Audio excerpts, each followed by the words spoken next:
Emma Bates has been struggling all year. One of America's top marathoners, the woman who ran 2 hours, 22 minutes, 10 seconds at Boston in 2023. She felt tired, weak, not herself. For months, she pushed through training. She kept racing, but something was wrong. She has a disease that could have ended her career. In November 2025, just weeks before the Valencia Marathon, Emma Bates shared something personal on Instagram.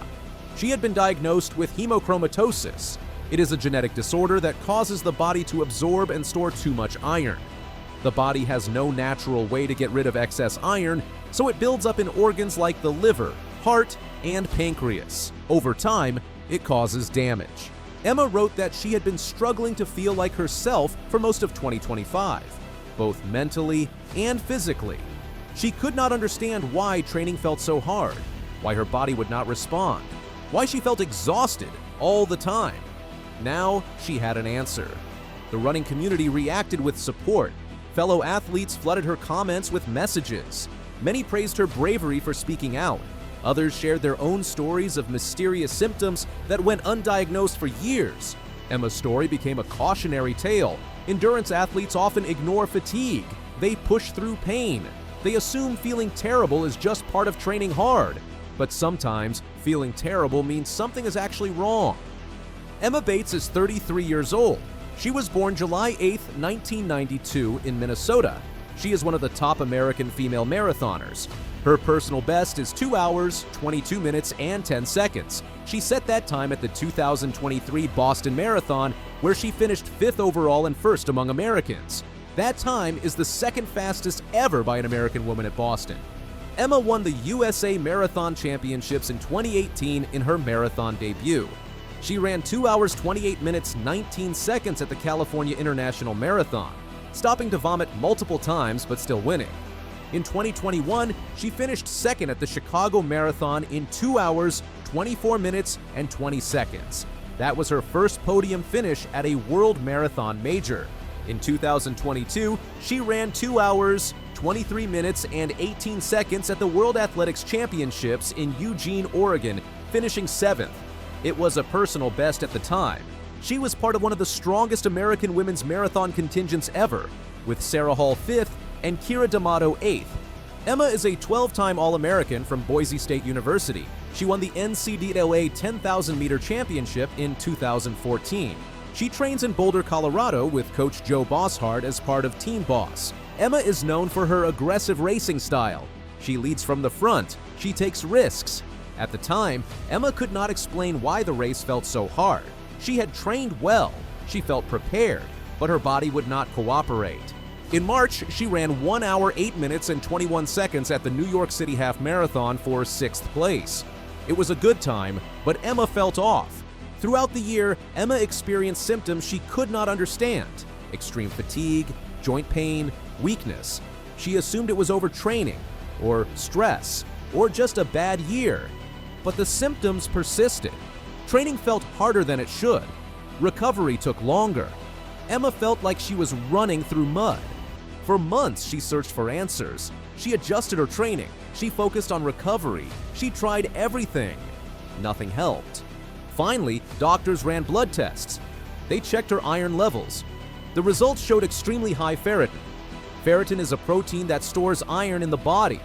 Emma's levels were dangerously high. Further testing confirmed the diagnosis: hereditary hemochromatosis.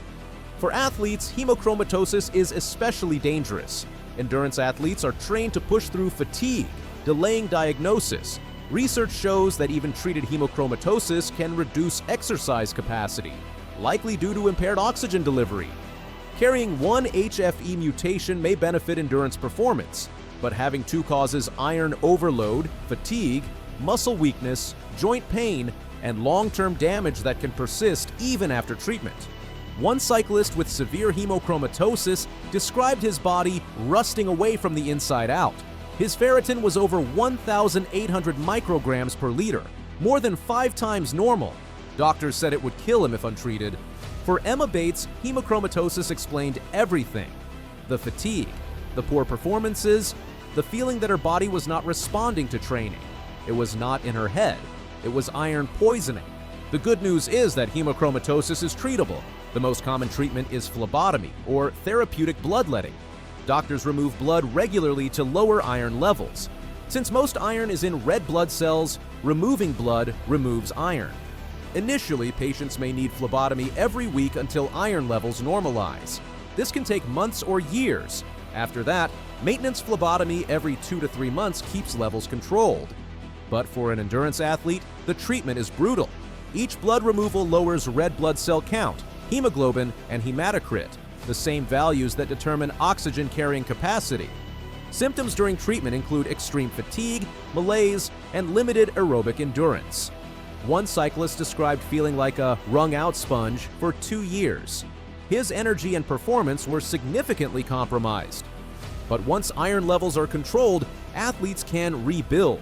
The same cyclist eventually returned to riding better than ever.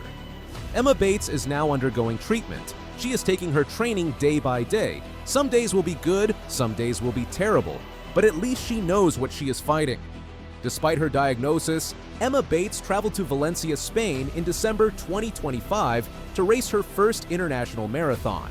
The Valencia Marathon is known for fast times. Flat course, cool weather, perfect pacing. Athletes chase personal bests there. Emma ran 2 hours, 25 minutes, 51 seconds, finishing 13th overall and first American woman.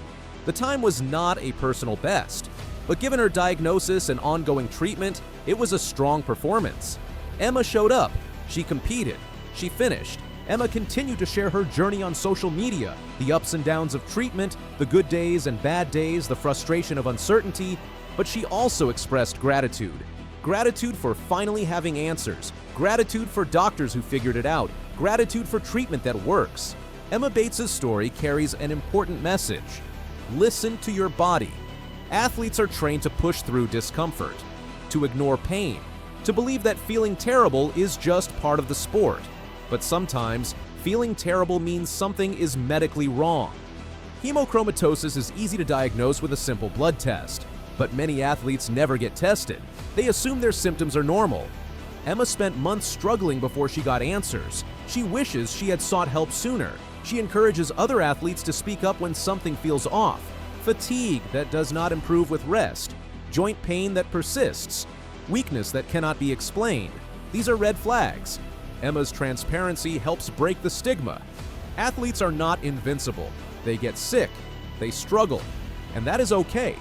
By sharing her story, Emma gives other athletes permission to prioritize their health, to ask for help, to get tested. Her career is not over. Hemochromatosis is manageable. With proper treatment, Emma can continue racing at a high level. But first, she needs to get her iron levels under control. And that takes time.